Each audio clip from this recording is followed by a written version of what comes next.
So this is Aggie.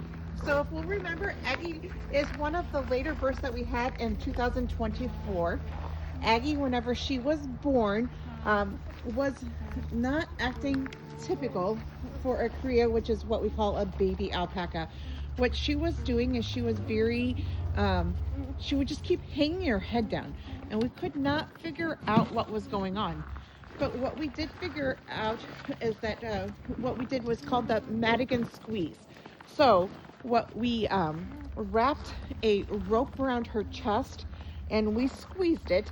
And the reason you do that is to kind of reenact what it's like to be born. So in essence, resetting her system. And we did this like a day or two after she was born. And in doing so, it took her a couple days, but she certainly did recover and was completely and totally normal. Then, I believe it was in December, could have been late November, she became significantly dehydrated. In 2 days, she lost about 10 pounds. And whenever that happened, I was very scared about her, and I ended up actually taking her to the university. And she was at the university for about 24 hours, and they gave her some IVs, gave her some medicine, but she's doing wonderfully. So when she came back, it was also cold, and so she had a coat on, but now she doesn't even have a coat on. You can see her fleece, it kind of splits a little bit whenever she like turns in certain directions, and that's because she's really dense. She has a lot of density to her.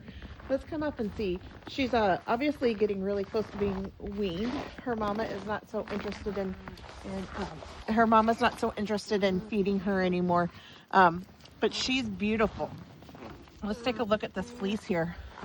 It was not sheared, but ooh, that is some good looking fleece. Yes, it is. She's a great girl. She's got a beautiful face. Yes, she does. But she's doing great. So thanks everybody for all their concern.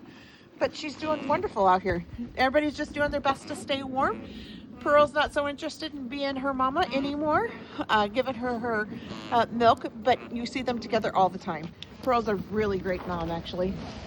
So that's the update on Aggie.